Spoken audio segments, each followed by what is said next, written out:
Hello and welcome to the Modern Fairy Sightings Podcast, where we listen to people's fairy encounters. But take heed, we're not talking about winged Tinkerbells here.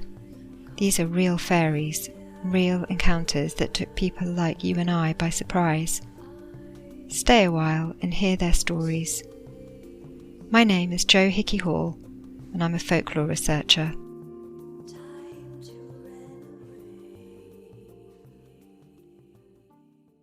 This podcast is of course free, but to ensure it continues, it does require your support. If you can support the show and its continued research, there are a number of tiers to choose from at patreon.com/the Modern Fairy Sightings Podcast. We have a Discord private discussion group and a monthly live chat, plus regular personal updates behind the scenes. With your support, I hope to dedicate more time to this research and producing fortnightly episodes. Alternatively, you can really help support by subscribing, rating and sharing your favourite episodes with your friends. Thanks. Dear listener, I hope you're well. We're heading into autumn, my favourite season. Everything begins to slow down after the summer and I feel like we find our feet and in fact we find our slippers again, which I quite like. And there's something comforting about heading back into that cosy darkness, but then I must admit I've always loved the darker side of things. A big thanks to my dear Curious crew, who are just a lovely bunch of interesting people, and we appreciate the opportunity to talk deeply and openly with one another about the potential meaning of these sorts of encounters. So this episode is basically an exploratory chat of exactly that nature, and you can hear the relief in my voice for the opportunity to discuss these matters with another person who has experienced similar phenomenon. The discussion was recorded way back in May. It's a very deep chat. At one point we discuss a UFO experience, but the discussion does return to Fae after that, for those who may only be interested in fairy experience. And I do realise that some people will find the topics pretty out there, but equally I know that many of you are right on programme with this kind of content at the moment. There's so much crossover between fairy experience and alien encounters, and it's generating a lot of discussion. Many of you are also feeling your interest expand to all otherworldly beings in our universe. My guest has had so many experiences right from childhood, and we cover quite a lot of ground in terms of how these have developed for him over the decades and how they've resulted in an ever-deepening spiritual path. I can really resonate with this, and I hope you find it useful to hear him tell his story too. There's a bonus chat where we discuss more personal healing experiences, and my guest enlightens me on the idea of star seeds, people on Earth who come from other planets and are here to help the Earth and its inhabitants. Lastly, please do subscribe, rate and share this podcast. It all really helps. Thank you and enjoy. Time to renovate, transmute, time to renovate. I've had experiences since I'm a child, and they probably more went away as a teenager and probably in my 20s and 30s, but they started to happen again in my 40s. And I have contact on a daily basis, and it's not always visual. It's more, I can see them within, but I feel them and they communicate with me. And I'm at the point where there's so many different kinds that I'm in contact with, and I don't even know the difference between like angels and fairies anymore. Mm-hmm. It has come all together now, and sometimes I don't even know if they are fairies, or whatever you like to call them. I don't know really what they are anymore, but I see or I feel. I mean, there's so many different kinds. I mean, it's like a daily basis. Like even tonight, I was with them. But I don't always visually see them. I have though, but it's more I see them within, and I have a communication with them, and they do speak with me, and but I feel them as well. I don't want to sound like a schizophrenic or like a crazy man, but I see them all the time. And like I said, I don't know always like what they are. They're not always small, as you know. They're like, sometimes they're my size or even larger. And I don't always know they're from this planet. This is where I've kind of have gotten away from the earthly fairies or fae to more, I don't always think they're from here. I'm so with you there. And I don't know about you, but at the moment, I've really experienced that more and more, that I've got even more interested in UFOs as well. I mean, it's like I have been interested in that, when I was a kid, I would read, and I had books on this kind of stuff, and the fairy experience for me kind of came out of the blue, to be honest. And so that's what I've been really interested in. But the UFO stuff is really strong, and it's in everything I'm reading. Like, I'll go to read something about fairies, but I keep getting led back to the UFO stuff. Yeah, that kind of changed my perspective on them. I had an encounter. It was almost like a spiritual awakening about 7-8 months ago. And I physically saw them. It came out of a lake. And it was like this energy. I have pictures of it. It was like this energy being came out of a lake. And my wife saw it as well. Wow. What did it look like? It was an orb. It was an orb, and it would change colors. So it was like pink, blue, green, purple. Then it would change shapes. It was almost like he was communicating. It would go up from the water, like up into like the sky, like really quickly, and then go back into the lake, come out of the lake, and it was almost like he was communicating with me. Eventually, it took me within I don't know if it was a ship, or it was almost like it was some kind of living organism, like a being ship. I don't know what it was. It took me, let me go then, of course. But then later that night, it took my wife sleeping. And since then, I've had communication with them, or different kinds of beings from, different star systems or dimensions. It's crazy, man, talking about this stuff, but it's... You're not the only one experiencing it. This is the thing. Yeah. With your wife, what happened? I mean, obviously, you don't have to talk about that because it's her private business, obviously. But She's cool. Well, I stayed and watched it for a while, and she went to bed. And we sleep in separate rooms. The kids are in our bed, so I take the kids' bed. Yeah. So she goes to, I stay up and I watch it, and it's as if it's communicating with me through colors and symbols, like, and it flies up and down. Anyway, it takes me into their ship, and I lost track of time. And later I come back, and I go to bed.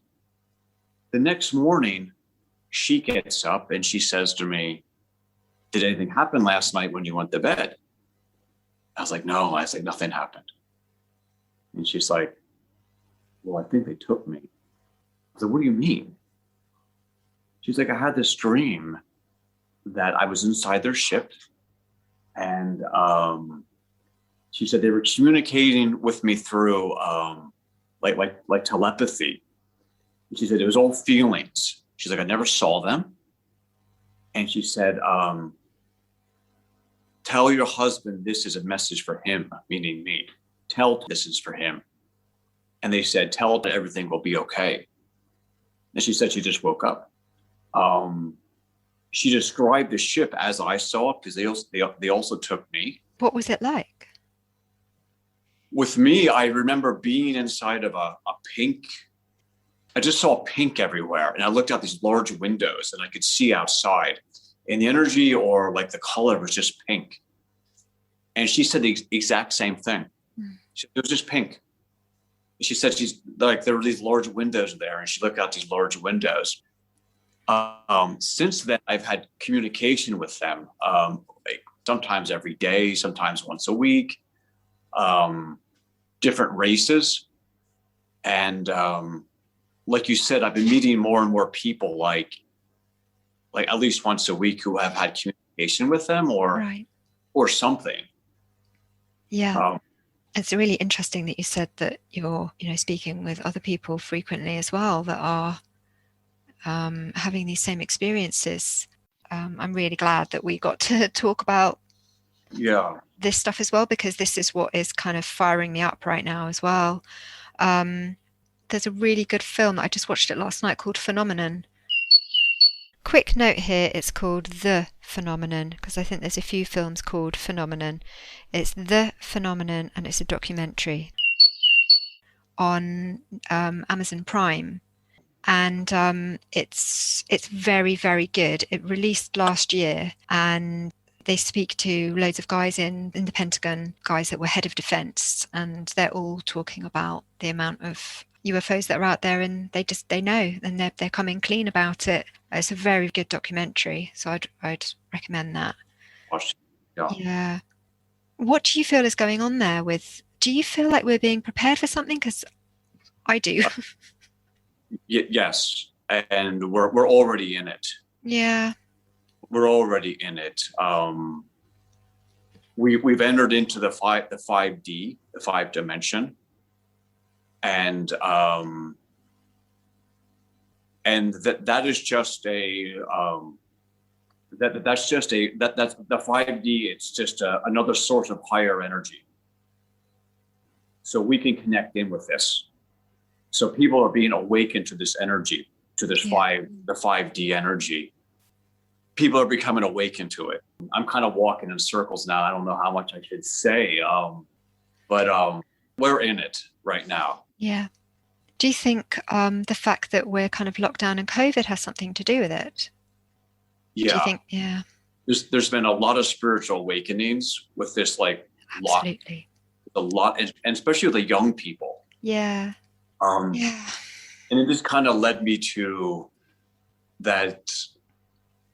I don't believe all the fairies I was meeting or creatures were always of this earthy world. I've been seeing them my whole life off and on. And I don't believe, and now I don't believe they're all from Earth. Did they feel different? Yeah. Just different.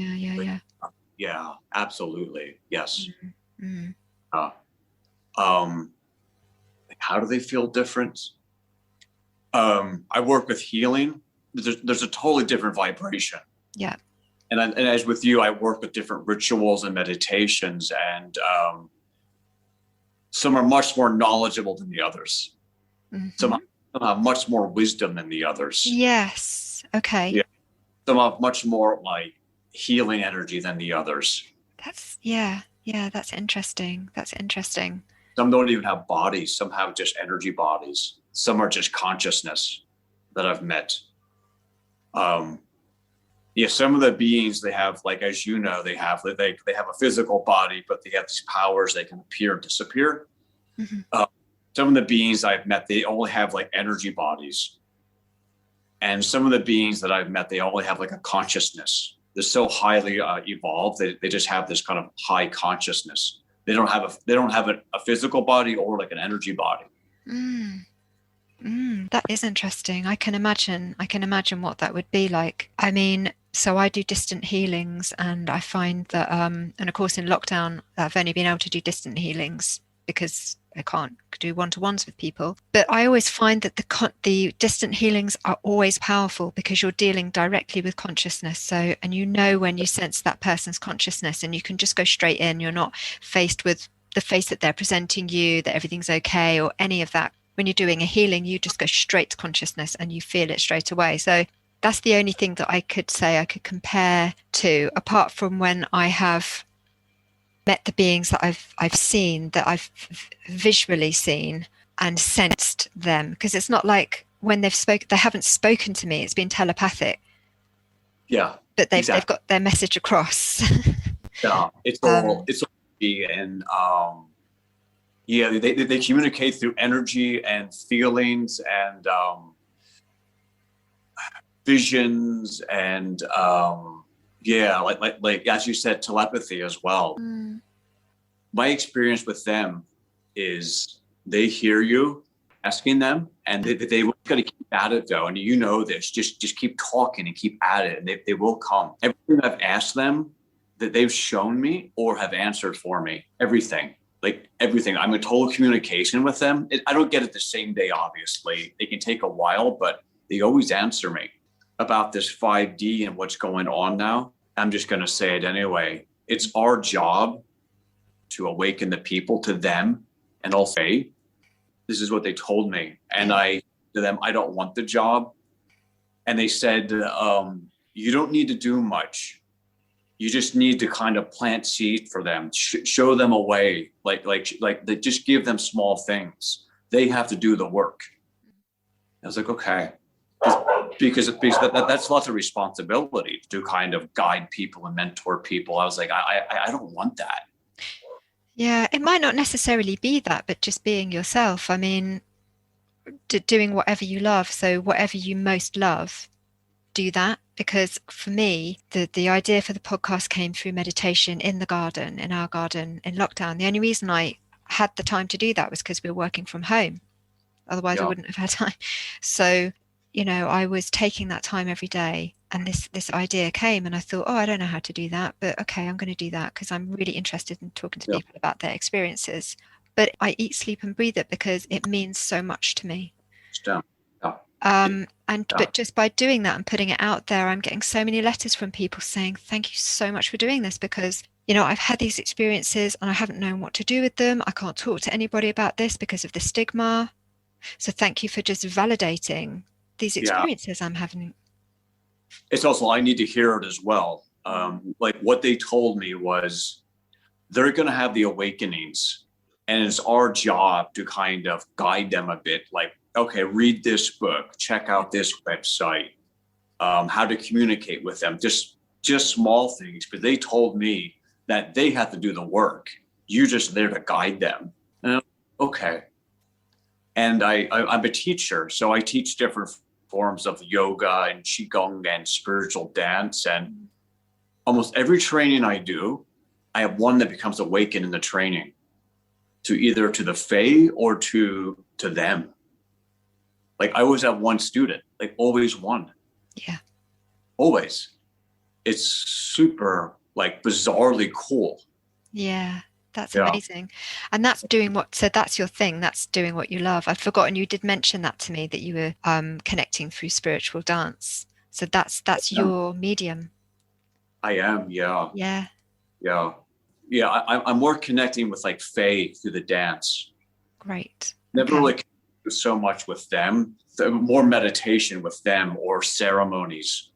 But with dance, definitely fae. These different, these more like kind of like dryads and nymphs and different gods and giants and these more kind of like elemental energies I'm really connecting with. Yeah. Yeah. Well, let's go right back then and talk about the fae.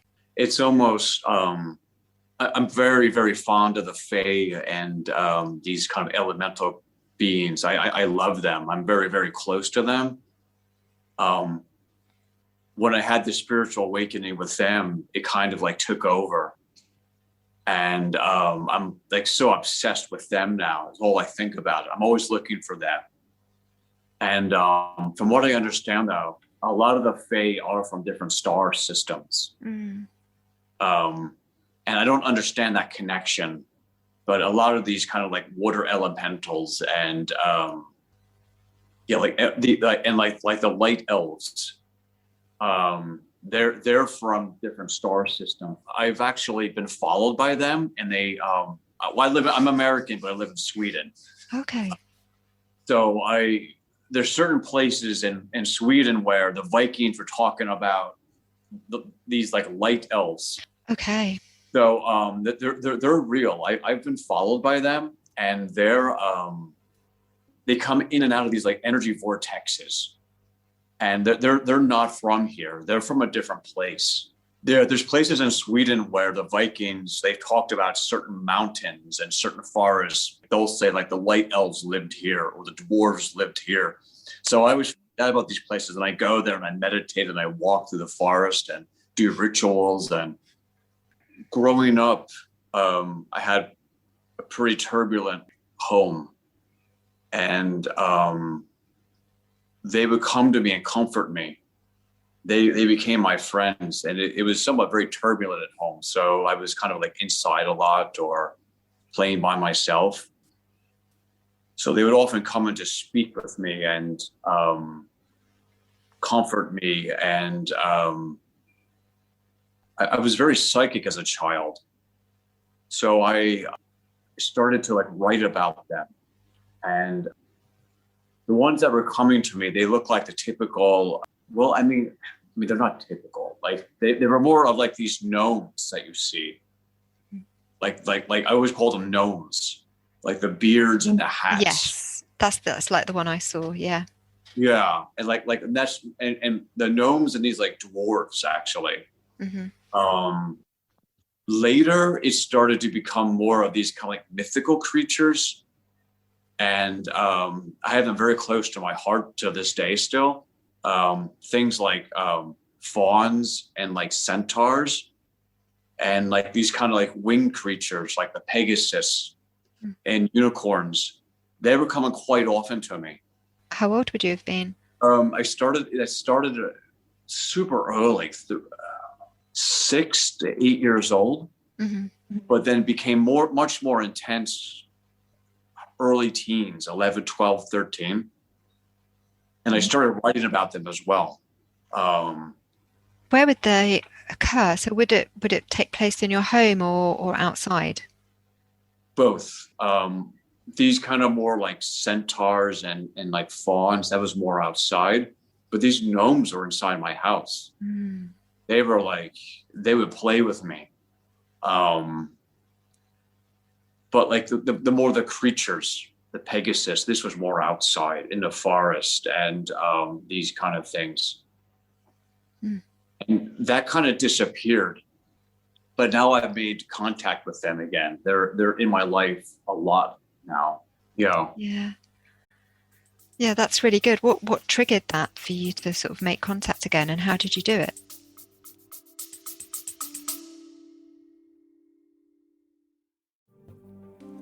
Healing has helped me many times in my life when I'd reached a point where something needed to change. In 2005, I trained with Martin Brofman to learn the body mirror system of healing, which was life-changing for me. It's based on the idea that the parts of your body that don't work well reflect the parts of your life that don't work well, and about which you have tension in your consciousness. The understanding is that tension is stress, and stress causes symptoms. In a distance healing or in-person session, I move up the chakras, returning each one to wholeness using a colour map. During the process, I see images and situations, I hear words or receive impressions that tell me something about what caused the tension in that person's life. The feedback at the end of the session is a really big part of the healing. If you're interested in a chakra healing session, you can contact me at scarletofthefae@gmail.com.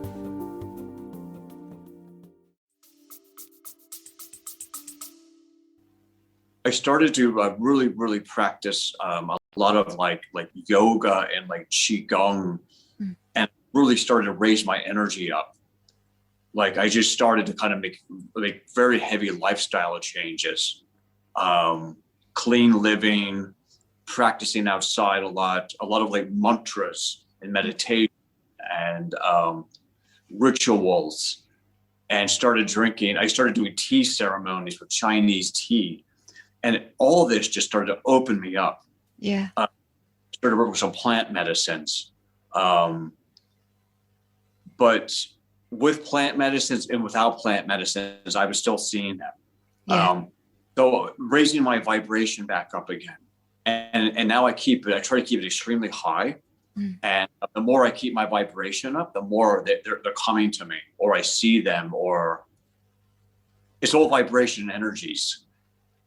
The more I keep it up, the more they come around. The more if I get dark or negative or they don't come around so much. Okay. Yeah. You wouldn't see, say, for instance, different ones if you were feeling down, because it's just from speaking to people I know that when they've been in really, really awful situations, sometimes as a child, then they've been scared by really scary goblin-like. It's rare. Yes, when it was really turbulent at home, there was a lot of dark, these dark creatures. Mm. Yeah. Yes. Yeah, I kind of agree with that. The more you raise your vibration, the more they're attracted to you, because we're like made of energy. Mm. What we put out, we attract. Yeah. And I noticed when I'm really, really on my training, meditation, clean living, the more experiences I have. Yeah. And the higher energy creatures or beings that are coming to me. Mm. So I've noticed that. I've noticed it with myself. The more I'm on with my training, like I'm repeating myself, but like the more communication I have, the more experiences I have, the more they're there. Yeah. The more you get that clear connection. Yeah, exactly. Yeah. Like when I'm plugged in, they're really there. Yeah. And so nowadays, you would say that sort of through being outside and training, that's where the communication comes with them. Yeah. Yeah. Yeah. And as a child, can you remember the first time that you saw one and how that was? Yeah. I don't remember how old I was, but I remember waking up and there are two of them at the end of my bed. Okay. Just kind of looking at me, and I just got up and I played with them. It was just normal to me. Yeah. And they would follow me to school. They were always with me. That's lovely. The weird thing was that it kind of disappeared. They didn't come around. And they started to come around about 10 years ago again. I started to see them in my third eye when I was teaching. Mm. And I never told anybody. And I had a friend who was extremely psychic. She said to me, Todd, she's like, you have these like dwarfs that follow you. Or these gnomes. I was like, how did you know this? Yeah. She's like, them. She said they follow you. Yeah. So they've been with me my whole life, I believe. That's so nice. What did they look like? The typical, like the typical gnomes, like with the hats and the beards, and they're very, very friendly. They're very happy. And I always know when they're there because I see them and I start to get very, very happy. Their vibration is very like childlike and playful. I usually see them and then I feel this, or I can feel this like vibration of happiness. Then I see them. Yeah, that's lovely. Gnomes, like the typical, like, like the hats and the beards, and it wasn't that exciting. I mean, it was just, like the typical gnomes or dwarfs. Yeah, I don't know what they are. I don't know if they're gnomes or dwarfs. I haven't really ever. I don't know either. I mean, when you say gnome, I'm thinking, I know what they look like because I'm thinking of the little green man that I saw. Dwarfs, they look a bit like that sort of archetype as well. So but how big do you think they were, and what do you remember what kind of clothes they wore and colors and things? Look like this kind of like medieval clothing. Like they absolutely wear the hats and they have the beards. Definitely like this kind of like Middle Ages clothing. Like definitely. That's I always see them like that. Colorful, happy. Yeah. Do you remember what sort of games they used to play with you, or what you enjoyed playing with them at the time? They loved like maps and books, and they loved like outside playing with swords, stories. They were very kind of academic in a way. That's all really nice, imaginative, exploratory pastimes as well, isn't it? Yeah. But nice and playful. Yeah. They were extremely playful and happy. They're very happy energy. Like as you say about the dwarfs, they look a lot like the dwarfs from like Snow White, actually. And the size. Yeah, they're like a 2-3-year-old Yeah. child. Yeah. Yeah. I get you. Yeah. Same here. That's nice. Do you remember how old you were when they went away? They kind of got replaced by these like more Pegasus and centaurs, and my teenage years that I didn't have any contact. Then these kind of more mythical creatures started to, they kind of like took the place. I felt like unicorns, a lot of these unicorns, these horse beings. Yeah. And so what would they just kind of come up if you were outside walking or something like that? How did that relationship come about? Were they just... I always, like I said, I was always extremely psychic as a child, and it would freak my parents out. And they thought I was super bizarre and would take me to a psychologist and blah, blah, blah. A lot within my third eye. Yeah. But it also... they started speaking to me about past lives. They started speaking to me about things that happened to me in past lives. They brought up the Atlantis a lot to me, and these kind of things. I felt like they were always like teaching me. Yeah. And I used to I didn't know how to, like, what's the word? Express this. So I wrote a lot of my experiences down. And I don't know if this is true, but I there was some kind of a connection with them and Atlantis. And to this day, I think there is. I don't know, but especially like centaurs and these Pegasus and unicorns. And that's a good point. Yeah. There's something with them in Atlantis, and I don't know, but they would speak to me a lot about Atlantis. That's an interesting thought about these mythical creatures. And of course now we see them as mythical, but maybe they did actually exist there and are somehow in our, in folk memory handed down, but also in our kind of collective unconscious, that memory is there. Do you think that, so I was going to ask, do you think that they were that form rather than something else taking that form? But it sounds as if that was their form, not something else taking the form of those. No, I'm pretty positive that like I understand what you mean. No, that was because they've come back again. So yeah, they left for about, God, how long? 20, 30 years, and they reappeared again. Yeah. Yeah. So at what point did you find that all of these reappeared? So did you say in your 40s they then reappeared, or your 30s? Late 30s, early 40s. Before that, I was having lots of encounters like with spirits.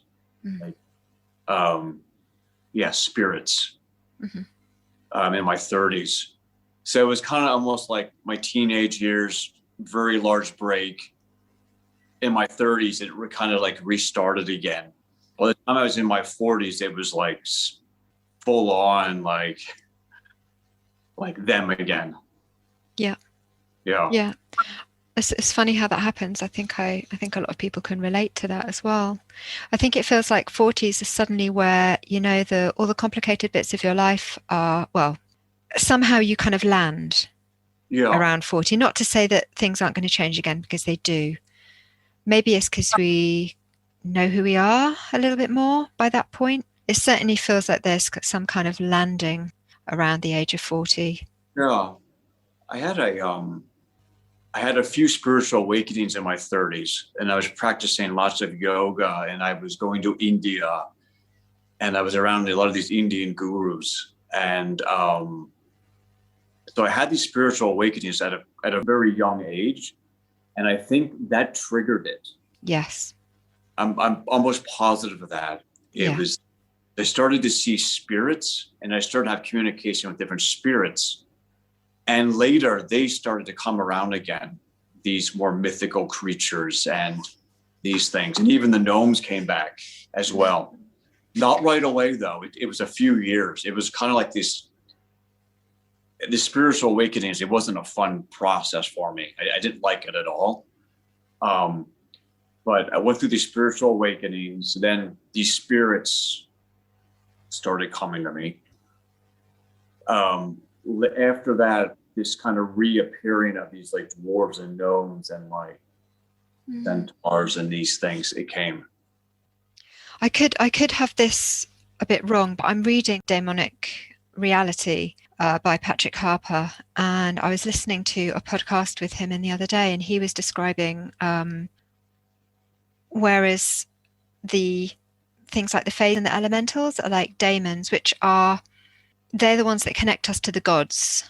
So then the gods would be the more maybe these up here, beings from other planets potentially, or maybe even more like the kind of mythical creatures. Maybe they are forms of gods. I don't know. But I think the way that he described the difference between them was that the daemons are more playful, and so where they're taking part in your dance, and as a child they were kind of encouraging you with sword fighting and map reading and that kind of level of things, whereas the gods are more kind of spiritual. There's that spiritual connection. So I don't know, it's just another way of looking at the two different types. And again, this is just something that I'm just trying to make sense of my own experiences, but I certainly, hearing you, I resonate with the whole kind of spiritual experience. Exactly. I think it's, there's healings and there's kind of, and like yoga and qigong, they can trigger things. Absolutely. Definitely. I mean, I practiced qigong at a certain point in my life. I was 20 and 21 when I first started qigong and tai chi. I love qigong, and it changed me, and it's powerful. Yeah. So your relationship with them at the moment, how is that right now?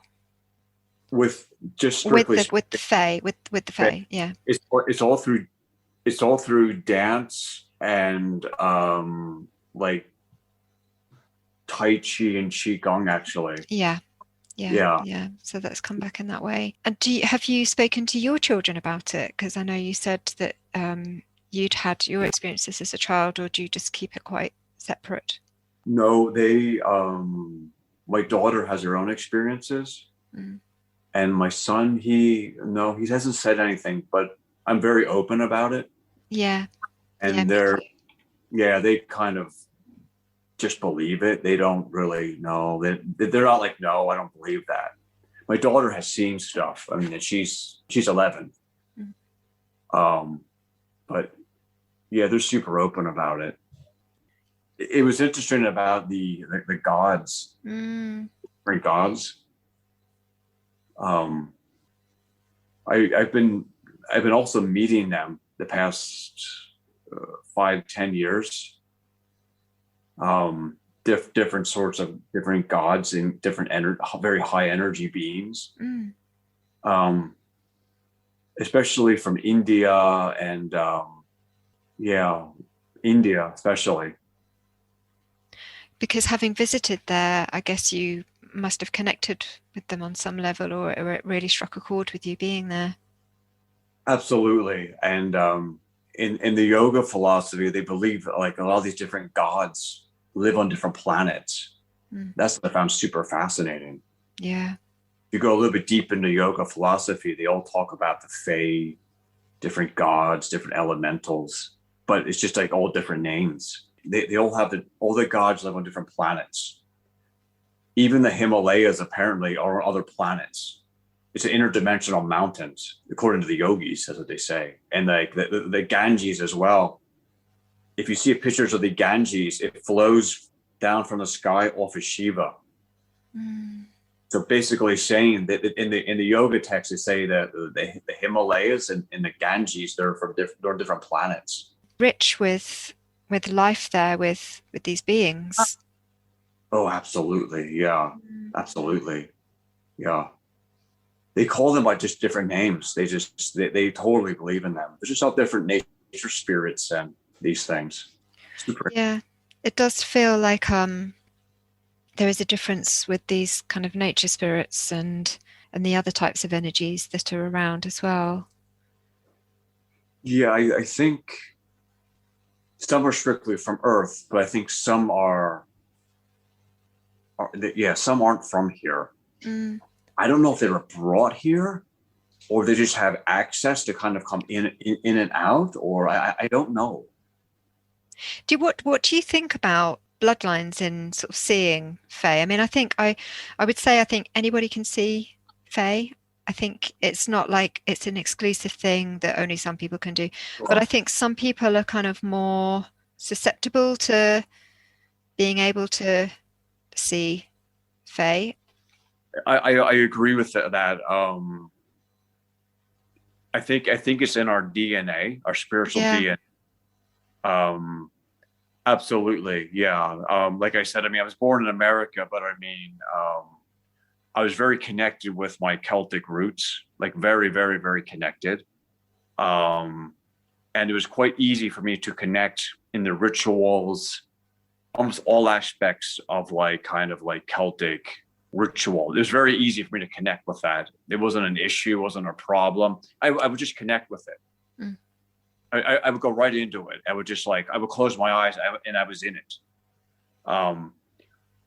Yeah, I think there's something with that. I think it's like your spiritual DNA helps you connect easier.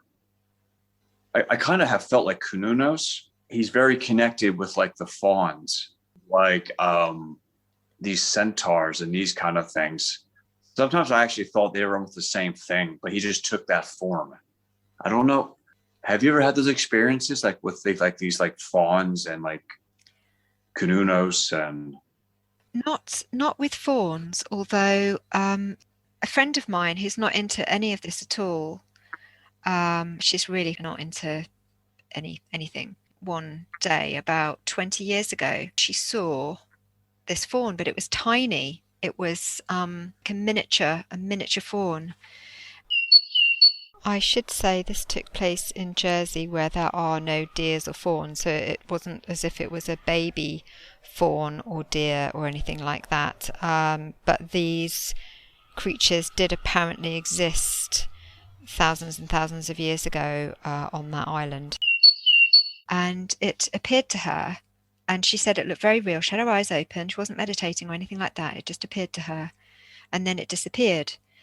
And so she had this experience with it. Now, it could be that she was seeing something through maybe a time slip, because where you have islands, you have certain breeds of animals that then sometimes they become miniature. So yeah, you know this. Yeah. So it could be that she was seeing that, or it could be that she was seeing spirit of the place through this fawn, but she knew it was weird. That was like a weird experience, an extraordinary experience. So I haven't seen anything like that, no. Have you ever had any contact with any tree spirits? I've had experiences with trees. We would just sit or stand beneath and go back into them, become, inside and down into the roots and connect in that way. And yeah, so I connected with trees in that way. I can't say that I've had trees kind of come out towards me and connect with me, but they haven't become beings. They've just remained trees. Oh, interesting. Yeah. How about you? Yes. I do something called Cha Dao. It's these Chinese tea ceremonies. Oh, yes. And I often go into the forest and I drink these very, very old ancient teas. And drank a really nice tea, and I was sitting there and I was looking at the trees, and the tree spoke to me.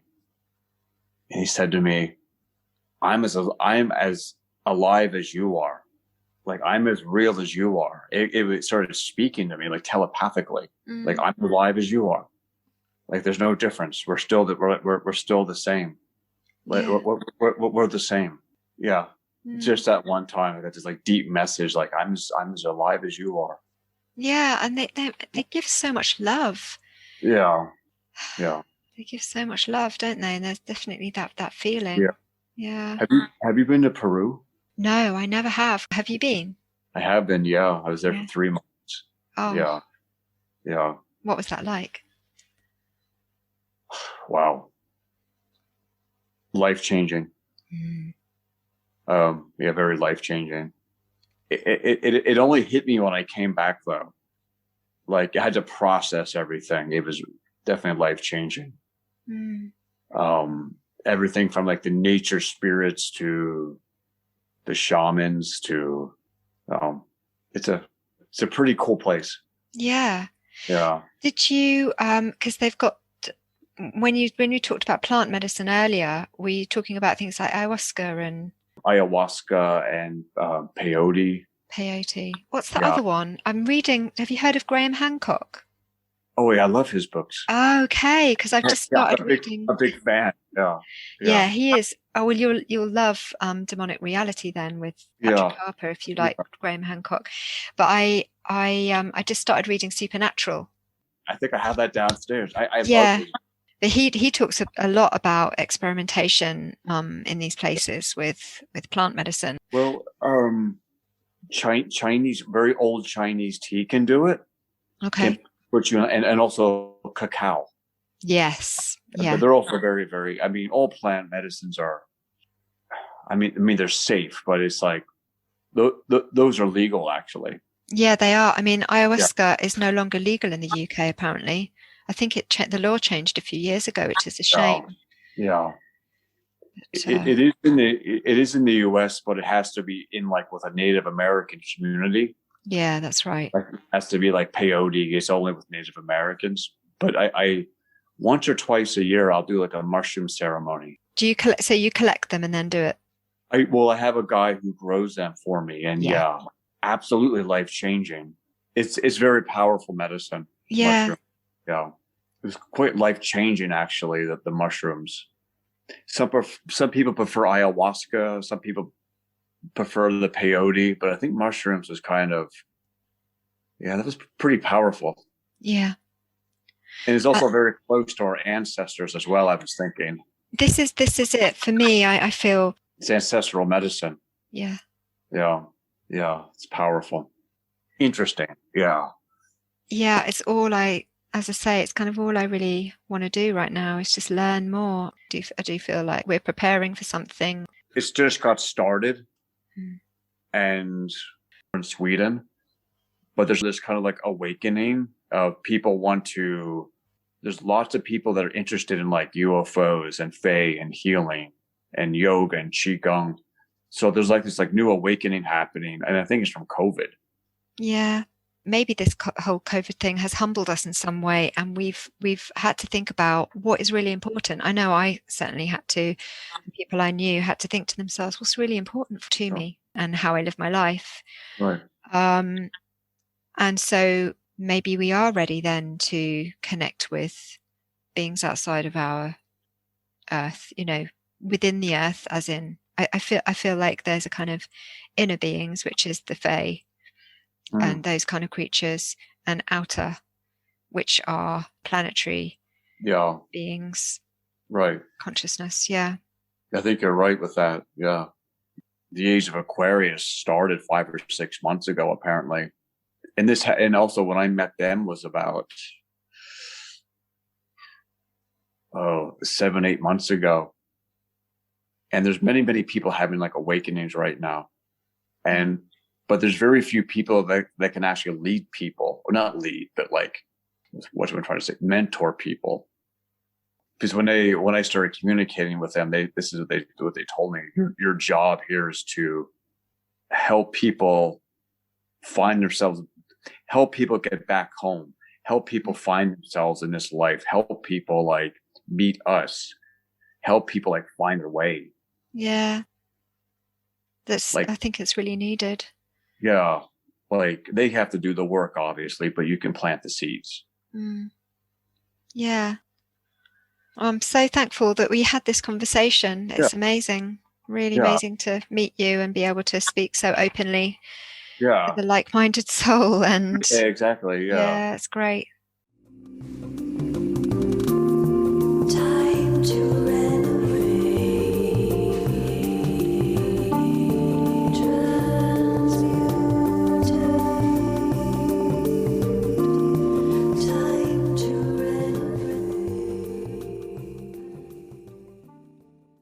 Huge thanks to our guest for being so open about his experiences and his beliefs.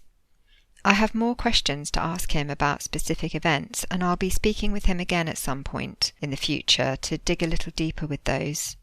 I'm thinking about the darker beings he experienced as a child, and I'd like to hear more about how his childhood relationship with the Fae played out. His relationship with the Fae and otherworldly creatures, and his reference to starseeds in our bonus chat, has a shamanistic quality, in that he uses altered states of consciousness to connect with these beings and help others shift their consciousness. It's a form of healing, as well as receiving information and wisdom from these experiences. It's interesting that his wife also felt she entered into a state of altered consciousness during her dream. It wasn't like an ordinary dream. She reported that she felt she'd been taken, and they exchanged notes together about that experience, which appeared to tally. Ultimately, there was a direct message for him, which encouraged him to keep going with what he's doing, raising his own vibration through dance and qigong, and helping others to do the same. During a recent course in the Anthropology of Extraordinary Experience with Dr. Jack Hunter, we looked at how different cultures relate to states of altered consciousness.